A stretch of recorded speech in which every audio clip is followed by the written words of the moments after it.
Assalamualaikum warahmatullahi wabarakatuh.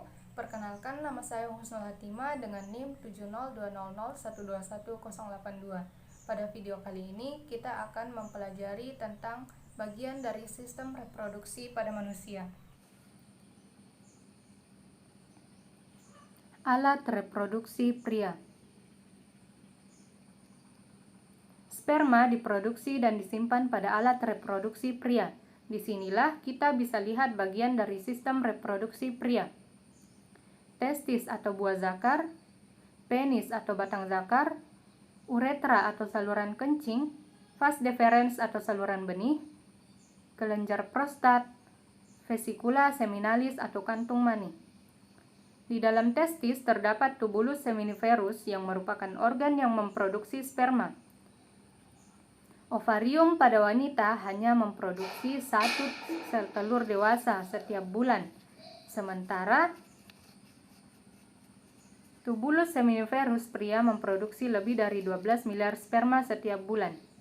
Bagian di atas tubulus seminiferus adalah epididymis. Sperma berkumpul ke epididymis untuk didewasakan.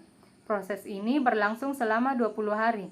Sebelum terjadi hubungan seksual, penis terisi dengan darah dan berereksi. Lalu dengan rangsangan yang cukup, proses ejakulasi dimulai pada puncak senggama. Kemudian akan terjadi pancaran air mani yang membawa sel sperma. Dari epididymis, sel sperma akan mengalir ke atas menuju ampula, yaitu bagian terluas pada ujung saluran benih ampula. Kemudian akan bermuara pada saluran kencing yang memiliki katup. Katup akan terbuka pada puncak senggama, sehingga air mani akan keluar melalui saluran kencing dari tubuh.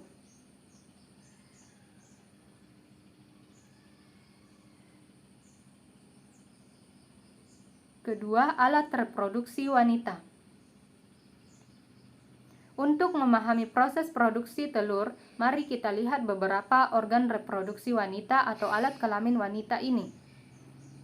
Ini adalah uterus atau rahim, tuba fallopi, ovarium atau indung telur, vagina atau mulut rahim. Mari kita perbesar ovarium untuk melihat perkembangan telur. Kita bisa melihat dalam ovarium di sebelah kiri gambar berwarna ungu adalah sel telur yang sedang berkembang. Semenjak dilahirkan, seluruh sel telur yang dimiliki wanita tersimpan di dalam ovarium dalam keadaan tak berkembang. Sebulan sekali, perintah hormonal dari otak memerintahkan ovarium untuk memproduksi folikel, di mana folikel yang dominan akan melepaskan sel telur dewasa untuk pembuahan. Lihat folikel yang berkembang dalam ovarium ini. Folikel adalah kumpulan sel yang mengelilingi telur dan menyuburkannya. Pada masa ini, selaput rongga rahim menebal untuk persiapan pertumbuhan sel telur yang telah dibuahi untuk menjadi janin atau cabang bayi. Selain itu, ovarium menghasilkan hormon estrogen dan progesteron. Bila kadar estrogen mencapai puncaknya, maka hormon ini akan memberikan umpan balik ke kelenjar di otak untuk melepaskan atau menyetop LH, untuk menyiapkan telur untuk pembuahan FSH mulai membagi materi genetiknya. Ini tanda dimulainya siklus reproduksi. Folikel kemudian melepaskan hormon estrogen yang membuat lapisan uterus dapat menerima sel telur yang telah dibuahi.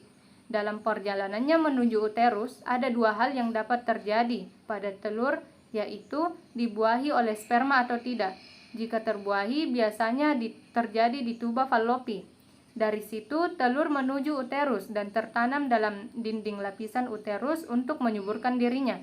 Jika telur tidak dibuahi dalam waktu 24 jam setelah keluar dari ovarium, ia berhenti berkembang dan hancur sebelum mencapai uterus. Sebagai gantinya, uterus mengeluarkan lapisan dalam bentuk menstruasi selama 4-5 hari. Siklus reproduksi. Siklus reproduksi berkisar antara 21 hingga 40 hari. Hanya sekitar 10 hingga 15% wanita yang memiliki siklus 28 hari. Menghitung siklus reproduksi dapat dilakukan dengan membuat catatan pada kalender. Dengan demikian, masa subur dapat diketahui. Hal ini sangat berguna untuk menentukan kapan masa subur dan ovulasi terjadi. Setiap bulan, Pada hari kelima siklus reproduksi, selaput rongga rahim mulai tumbuh dan menebal, sehingga persiapan terhadap kemungkinan terjadinya kehamilan. Pada sekitar hari ke-14, terjadi proses pelepasan telur dari ovarium atau ovulasi sel telur.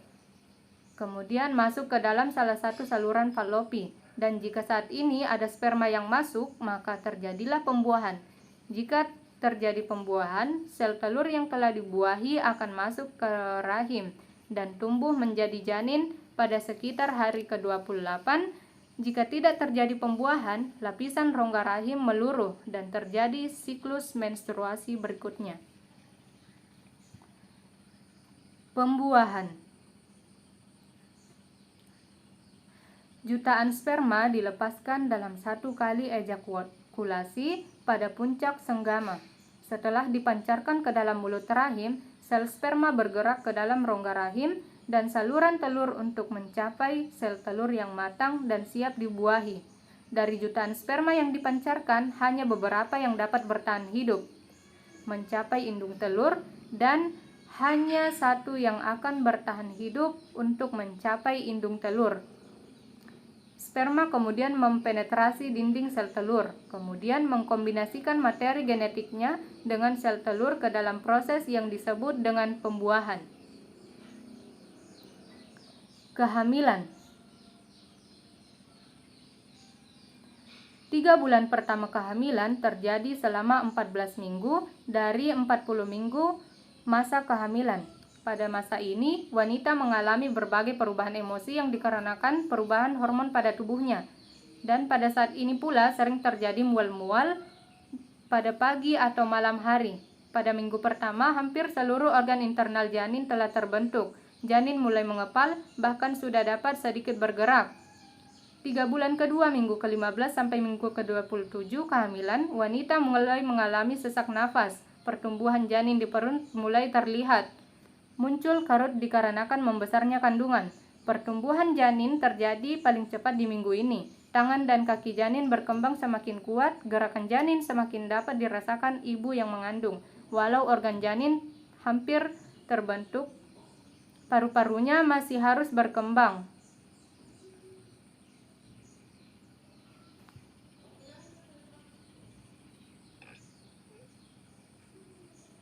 Pada minggu ketiga, terakhir minggu ke-28 sampai 40, bayi dan paru-parunya terus berkembang. Sulit bagi wanita menemukan posisi yang nyaman baik saat tidur ataupun terbangun pada usia kehamilan ini.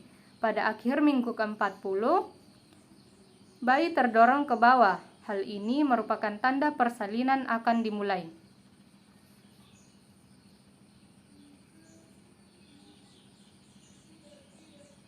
Kelahiran.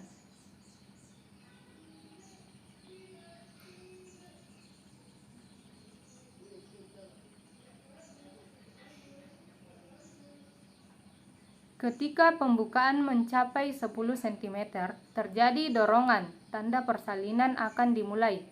Bayi terus memulai perjalanan melalui saluran rahim.